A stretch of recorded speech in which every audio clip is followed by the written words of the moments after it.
do sábado como dia de descanso. Por isso Jesus confirmou o sábado em sua lei dada para Moisés lá no Sinai. Você já percebeu como é o texto todo do quarto mandamento? Êxodo 23, 12 diz: 6 dias farás a tua obra, mas ao 7º dia descansarás, para que descanse o teu boi e o teu jumento, e para que tome alento o filho da tua serva e o forasteiro. Percebeu como Jesus protege os servos, os escravos e até os animais com o sábado?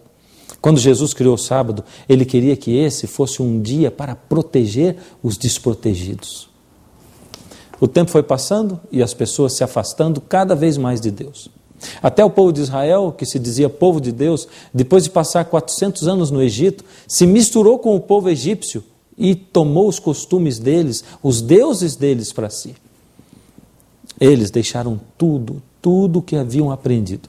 Chegaram a ponto de se tornarem escravos e perderam a sua liberdade. Alguns daquele povo que permaneceram fiéis se lembraram de Deus e clamaram a Deus. Então Deus enviou a Moisés para tirar o povo do Egito. Finalmente Deus anunciou ao povo que naquela noite haveria libertação. Deus iria realizar um ato de libertação maravilhoso. Então Deus aproveita para lembrar ao povo de que a libertação final do ser humano de seus pecados seria através da cruz de Jesus, que Jesus iria ainda nascer no mundo e que iria ainda morrer por toda a humanidade. Então Deus apresenta mais um motivo para que guardássemos o sábado. Deuteronômio 5,15 diz: porque te lembrarás que foste servo na terra do Egito, e que o Senhor teu Deus te tirou dali com mão poderosa e braço estendido, pelo que o Senhor teu Deus te ordenou que guardasses o dia de sábado. Em cada sábado, Israel deveria se lembrar que o seu Deus é um Deus libertador. O sábado teria um significado de libertação. Libertação em 3 dimensões. Primeiro, o sábado significava libertação no passado. Era o livramento na época da libertação do Egito, a Páscoa da qual acabamos de falar agora. Segundo, o sábado significa libertação no presente.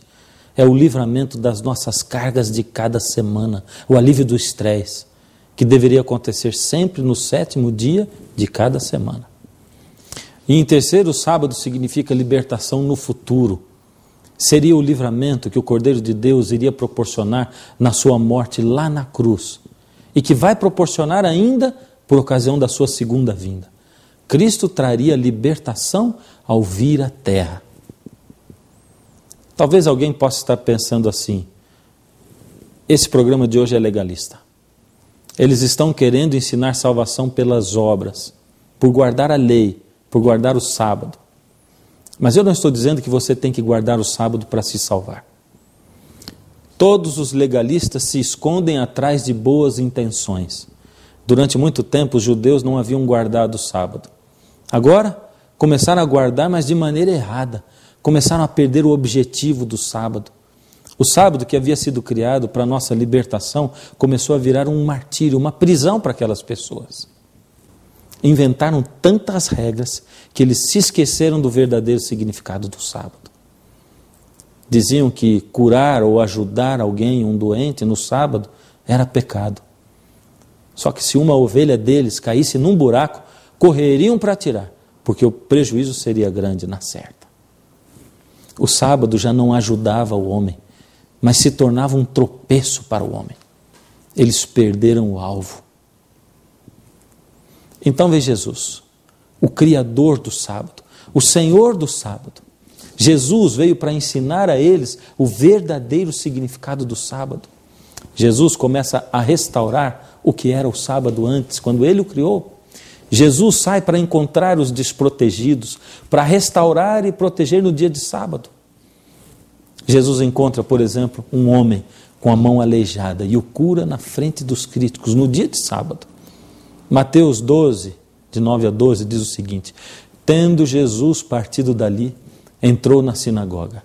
E eles então, com o intuito de acusá-lo, perguntaram a Jesus: é lícito curar no sábado?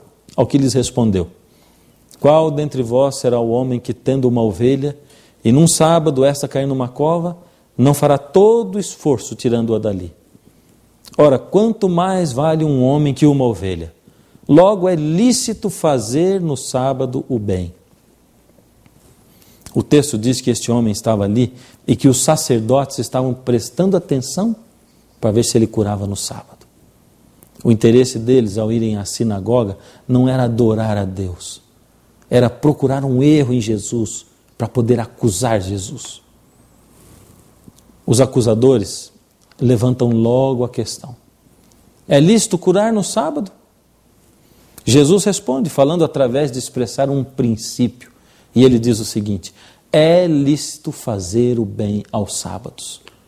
Não é lícito, mas é dever fazer o bem no sábado. Jesus continua o seu ministério restaurando o sábado. Ele usa o sábado para libertar o cativo. Veja só que palavras Jesus usa quando ele encontra uma mulher que há muitos anos estava escravizada por uma doença. Isso está em Lucas, no capítulo 13, do verso 10 ao 17. Ora, ensinava Jesus no sábado numa das sinagogas. E veio ali uma mulher possessa de um espírito de enfermidade. Já por 18 anos andava ela encurvada, sem de modo algum poder endireitar-se. Vendo-a Jesus, chamou-a e disse-lhe: mulher, estás livre da tua enfermidade. E impondo-lhe as mãos, ela imediatamente se endireitou e dava glória a Deus. O chefe da sinagoga, indignado de ver que Jesus curava no sábado, disse à multidão: 6 dias há em que se deve trabalhar. Vinde, pois, nesses dias para serdes curados, e não no sábado.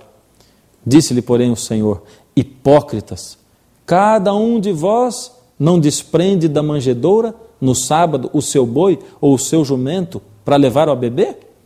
Por que motivo não se deveria livrar deste cativeiro em dia de sábado esta filha de Abraão, a quem Satanás trazia presa há 18 anos?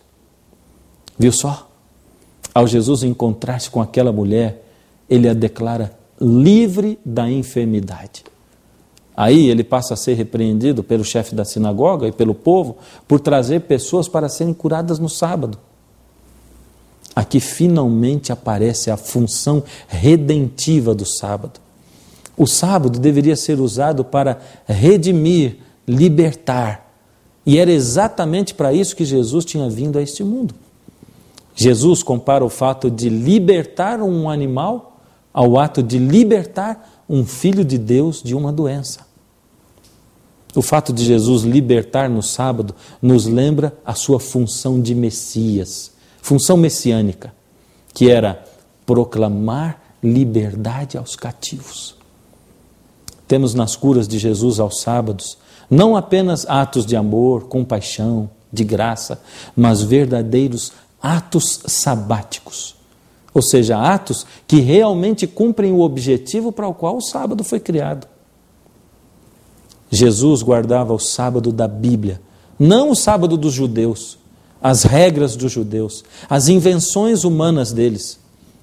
É por isso que eles o criticavam e diziam que Jesus não guardava o sábado. Veja só essa declaração. Vamos ler João 5,18. Não somente violava o sábado, mas também dizia que Deus era o seu próprio Pai, fazendo-se igual a Deus. Jesus não guardava as normas absurdas dos judeus.